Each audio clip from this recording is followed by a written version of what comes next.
জাতীয় ক্রিকেট দলের পেসার তাসকিন আহমেদের বিরুদ্ধে মারধরের অভিযোগ উঠেছে। এদিকে ওটিটিতে আসছে শাকিব খানের তাণ্ডব এবার দেখা যাবে নতুন রূপে, এবং কলকাতার পাগলু হচ্ছে এখন ঢাকায়। প্রথমেই আসা যাক তাসকিন আহমেদের কাছে। জাতীয় ক্রিকেট দলের পেসার তাসকিন আহমেদের বিরুদ্ধে ফোনে ডেকে এনে মারধর ও হুমকি দেওয়ার অভিযোগে একটি সাধারণ ডায়েরি করা হয়েছে। ঘটনাটি ঘটেছে রোববার 27 জুলাই রাজধানীর মিরপুর 1 এলাকায়। এরপর রাতে ভুক্তভোগী মিরপুর মডেল থানায় অভিযোগ দায়ের করেন। এ বিষয়ে আনুষ্ঠানিকভাবে থানার কোনো কর্মকর্তা মন্তব্য করতে রাজি হয়নি। তবে থানার একটি নির্ভরযোগ্য সূত্র গণমাধ্যমকে নিশ্চিত করেছেন যে জাতীয় ক্রিকেট দলের পেসার তাসকিন আহমেদের বিরুদ্ধে অভিযোগ দায়েরের ঘটনাটি সত্য। সূত্রটি আরও জানিয়েছে, বিষয়টি নিয়ে ইতিমধ্যেই তদন্ত কার্যক্রম শুরু হয়েছে। তবে অভিযোগে উল্লেখ করা হয়েছে, তাসকিন আহমেদ বাদী সিফাতুর রহমান সৌরভকে ফোন করে দেখা করার জন্য ডেকে আনেন। সেখানে উপস্থিত হলে তাসকিন তাকে কিল ঘুষি মেরে শারীরিকভাবে আঘাত করে এবং হুমকি প্রদান করেন।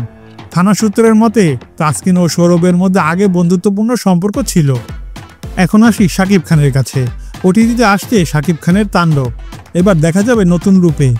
গত ঈদুল আজহায় মুক্তি পাওয়া বহুল আলোচিত সিনেমা তাণ্ডব এবার ওটিটি প্ল্যাটফর্মে আসছে। পরিচালক রায়হান রাফি পরিচালিত এই সিনেমাটি আগামী আগস্ট মাসে একযোগে মুক্তি পেতে যাচ্ছে জনপ্রিয় ওটিটি প্ল্যাটফর্ম চরকি ও হইচইতে। বিষয়টি ইতিমধ্যেই নিশ্চিত করেছে সংশ্লিষ্ট কর্তৃপক্ষ। মুক্তির মাত্র 7 দিনের মধ্যেই পাইরেসির শিকার হয়েছিল শাকিব খান অভিনীত আলোচিত সিনেমা তাণ্ডব। সেই অনাকাঙ্ক্ষিত ঘটনার পর এবার দর্শকরা সিনেমাটিকে বৈধভাবে ও ঘরে বসে উপভোগ করতে পারবেন।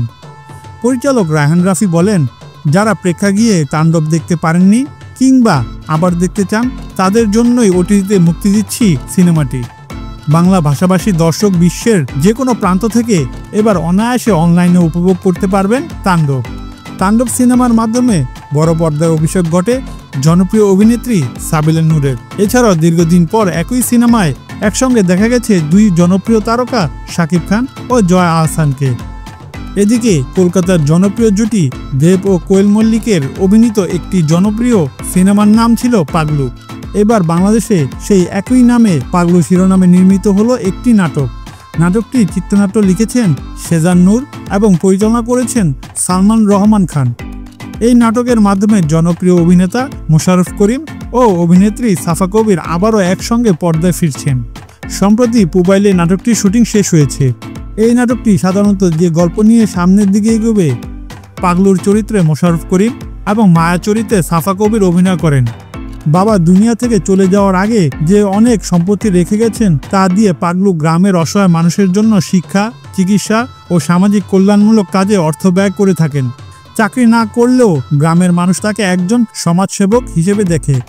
এদিকে পাশের গ্রামে নতুন একজন শিক্ষিকা মায়া আসেন। মায়াকে দেখে মুগ্ধ হয়ে পাগলু তার বিয়ের প্রস্তাব দেন, কিন্তু মায়ের পরিবার বেকার ছেলের প্রস্তাব প্রত্যাখ্যান করেন।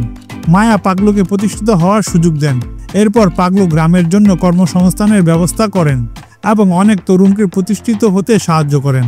নিজে একটি নৈশ স্কুলও প্রতিষ্ঠা করেন, যেখানে শিক্ষক হিসেবে কাজ করেন মায়া। এভাবেই এগিয়ে চলে নাটকের গল্প।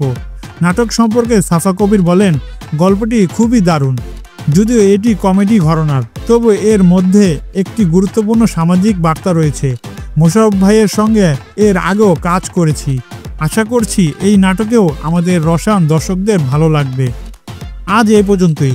আমাদের ভিডিওটি ভালো লেগে থাকলে অবশ্যই লাইক, কমেন্ট এবং সাবস্ক্রাইব করতে ভুলবেন না।